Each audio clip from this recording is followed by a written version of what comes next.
Hi, first graders. This is Mrs. Miller here with Lesson 5 of Social Studies today, where we will be talking about how citizens have rights and responsibilities. Do you remember learning what a citizen is? In our very first lesson, we learned about what a citizen is. Do you remember? What is a citizen? If you remember what a citizen is, I want you to turn and tell somebody near you. If you're in school, tell somebody sitting next to you. If you're at home, tell a family member, or you could tell your pet or your imaginary friends. Go ahead. What is a citizen?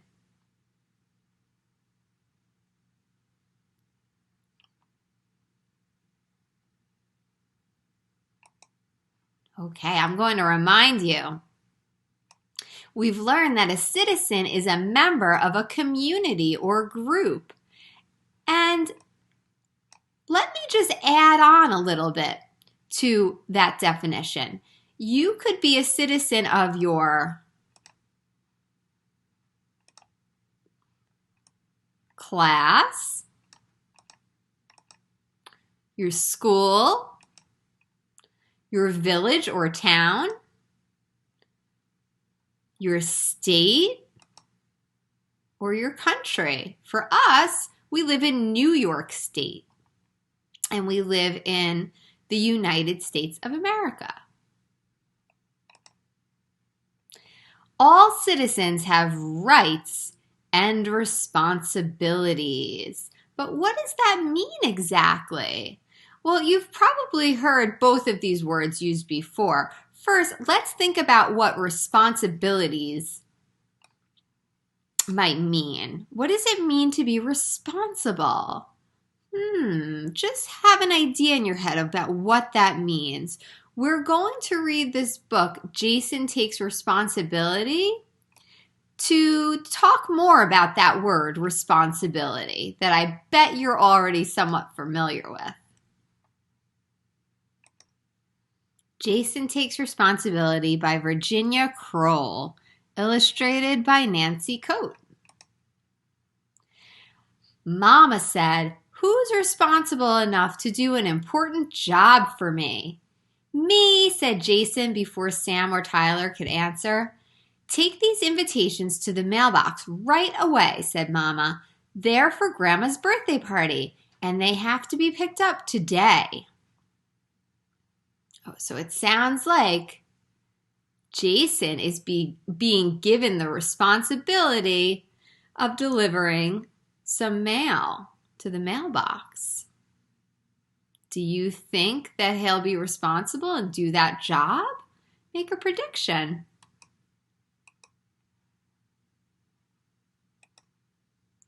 Jason took the invitations and started down the street. Carson called from the park. "Jason, come fly my new eagle kite." "Can't," said Jason. "I'm doing an important errand." "Oh, come on. I need some help," Carson begged. "Well, okay." Jason set the envelopes on the grass and ran to see the kite. Uh-oh. Does it sound like Jason is being responsible? Is he taking responsibility for those envelopes that he's supposed to mail? Doesn't sound like it. Jason and Carson flew the kite till Jason saw the mail truck turn the corner. "Gotta go," he said, running to get the envelopes. Oh, maybe Jason will be responsible for the envelopes after all. In his rush to meet the truck, Jason tripped on the curb. Slide went one envelope right down the drain grate. Jason could see it bobbing in the water. Jason gasped. Show me your best gasp. Oh no, he thought. Mama said they're important, but now the invitation was gone, and there was no way to reach it. "Oh well, it's only one," Jason said. For days, Jason's aunts helped Mama cook and bake and decorate. Jason thought he should tell Mama about the lost invitation, but he didn't want to get into trouble. Besides, he reminded himself, it's only one. So he kept the secret to himself, and pretty soon he almost forgot about it. So is Jason taking responsibility for the invitation that he lost? Thumbs up, thumbs down. What do you think? My thumbs down. He's not taking responsibility. Grandma's birthday finally came. Everyone hid and yelled, "Surprise!" I wonder who the one person that didn't get an invitation was. Sam said, "Grandma's so happy. Everybody's here." "Almost everybody," said Tyler. Grandma said Mrs. Wang is missing, and she's disappointed because Mrs. Wang is her best friend. Mama frowned. That's strange. I sent her an invitation, but I didn't hear from her. Uh-oh, Jason gulped. Show me your best gulp. I think I know what happened. So make a prediction here. Do you think that Jason will take responsibility? Will he tell his mother and his grandmother that he lost the invitation? What do you think? Would you please whisper your prediction into your hands? What's your prediction? I think that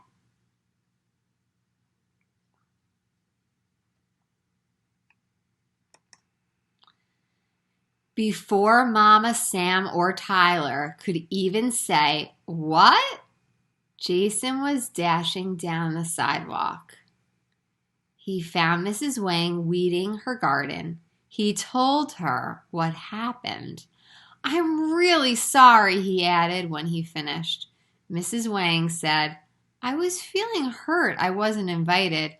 I'm glad you told me about it, Jason. I feel better now."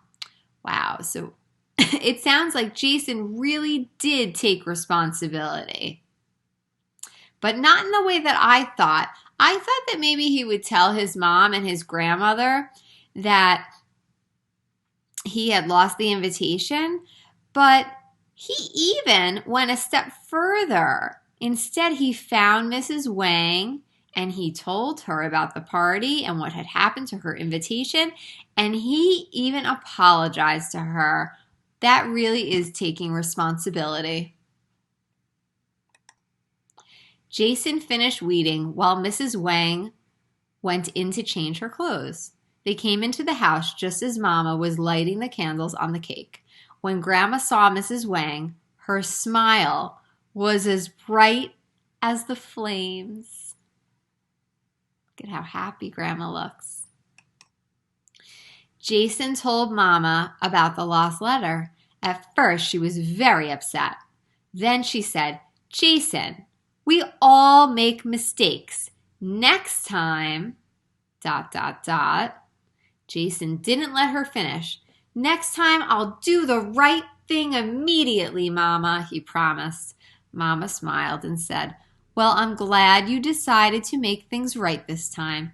"Yes, Mama," said Jason. "After all, it was my responsibility."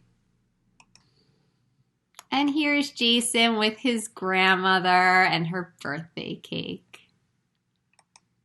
The end.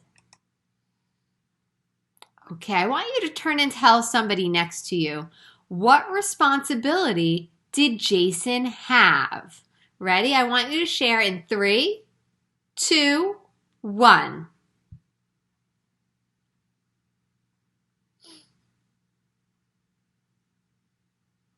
One, two, three, eyes on me.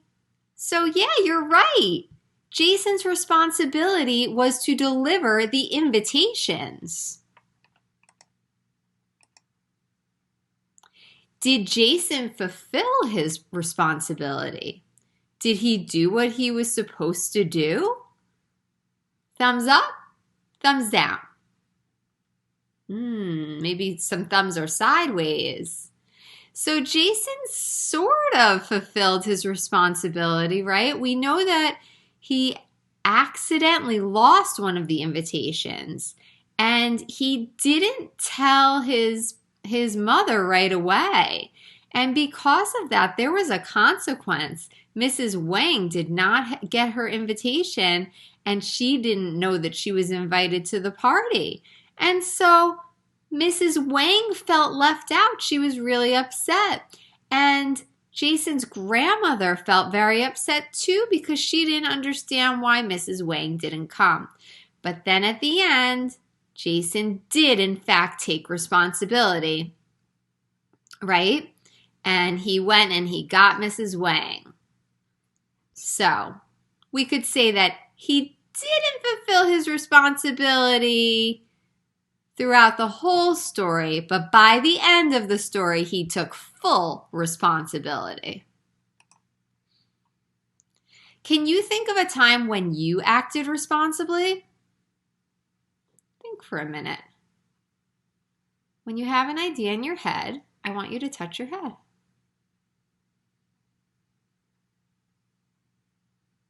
Okay, now tell somebody near you, when was a time that you acted responsibly?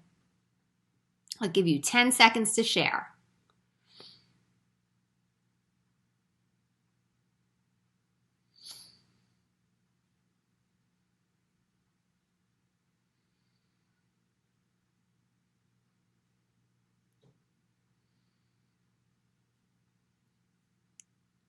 Okay, 1, 2, 3, eyes on me.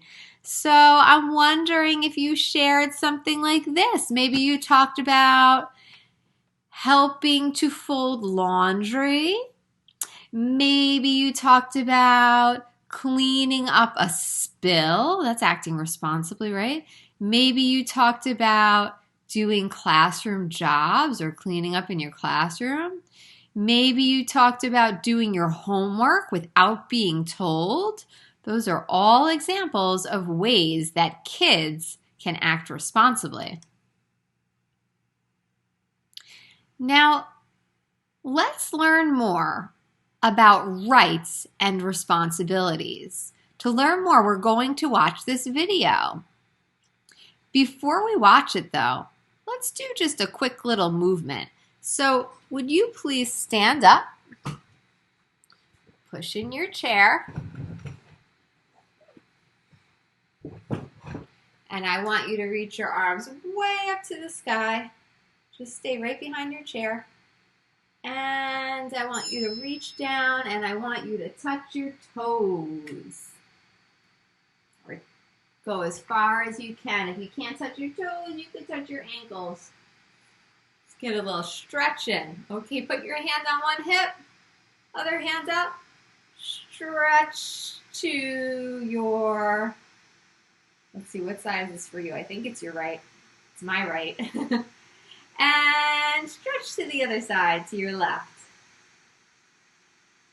Okay. Do a few twists. And have a seat. Sometimes some stretching helps us to do better listening. We've been sitting for a little while. Okay, so now I need you to do your very, very best listening as we watch this video on laws, rights, and responsibilities for kids. I want you to really, really listen to the difference between rights and responsibilities.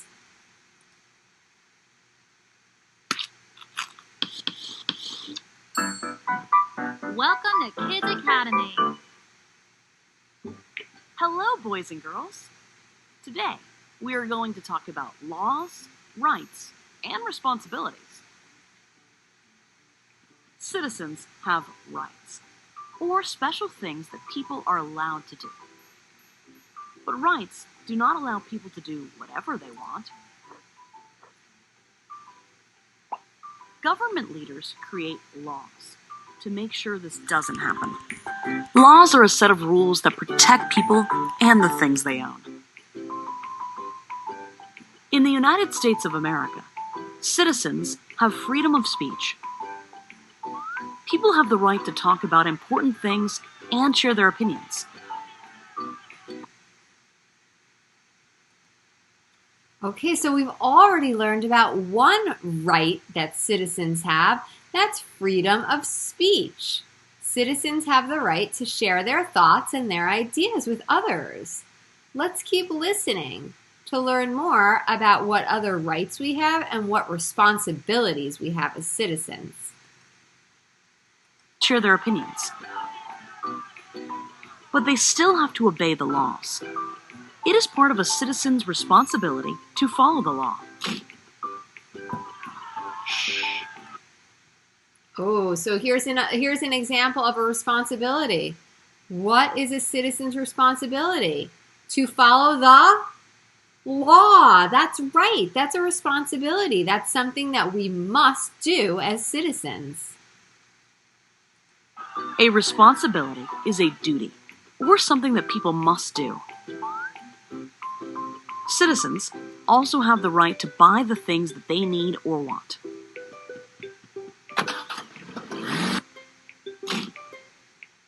They cannot just take them. That is against the law. Laws help citizens live safely and fairly with one another.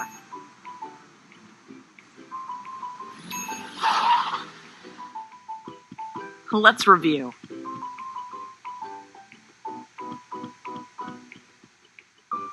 Rights are special things that citizens are allowed to do. Laws are a set of rules that protect people and the things they own. The government creates laws to make sure that people don't do whatever they want. This keeps citizens and their property safe. It is part of a citizen's responsibility to follow the law. A responsibility is a duty or something that people must do. Thanks for watching. Goodbye. Okay, so let's name some rights that we have. What are some rights that we have as citizens, or even what are some rights that we have as students? What do you think? Can you try to name 2 rights across your fingers? I'm going to give you 10 seconds to name 2 rights across your fingers. So you could say, I have the right to blah, blah, blah, blah, blah, blah, blah. I have the right to blah, blah, blah, blah, blah, blah, blah. Okay? 10 seconds. Ready, set, go.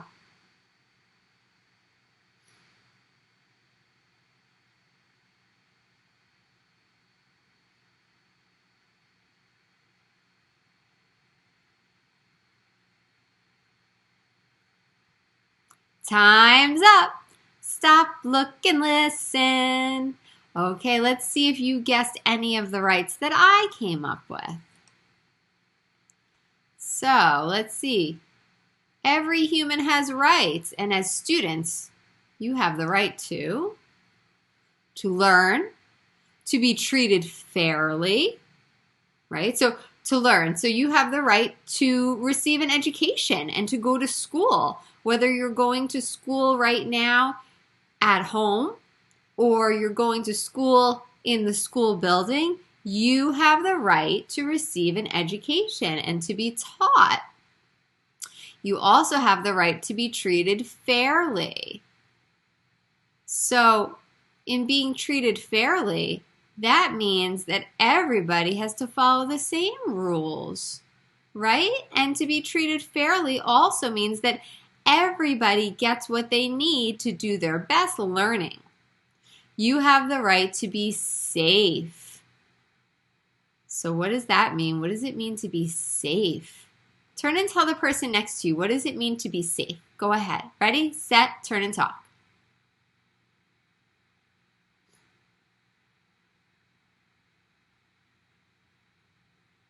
One, two, three, eyes on me.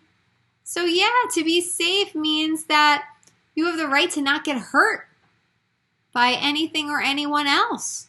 So that means that you have the right to keep your body safe, and also that you have the right to feel safe. This goes right into our next part. You have the right to be part of a classroom community. So you have the right to feel like you are an important part of that classroom community. And last but not least, we have the right to share our thoughts and ideas. This is called freedom of speech. So you have the right to share what you are thinking with others. Of course, we always want to be kind because we want others to feel safe, and we would never want to hurt anybody's feelings. Okay, now I have an important job for you to do. I need you to fill out this students' rights web. So this says students' rights here, and in each of these boxes, I want you to share a student's rights. So let's just go back here. So we learned about all different students' rights, right? To learn, to be treated fairly, to be safe, to be part of the classroom community, to share our thoughts and ideas with others. And I bet you probably even came up with some others that I didn't think of to write down. Well, in each box, you're going to need to write one right that students have. Then you're going to draw a picture. Okay, so you can write using words and you can write with pictures. 4 rights. So right now, before you get started, and by the way, you can find this sheet in your Google Classroom if you're learning from home, and your teacher will give it to you if you're learning in school. Now, before you get started on writing, see if you can name 4 student rights that you have. Ready, set, tell them across your fingers. I have the right to. I have the right. I also have the right. I have the right to. Okay, were you able to come up with 4? Great job, everybody. I will see you in our next social studies lesson. I hope you all have a great day. And remember, as citizens, you have rights and responsibilities. Don't forget that. See you next time. Bye-bye.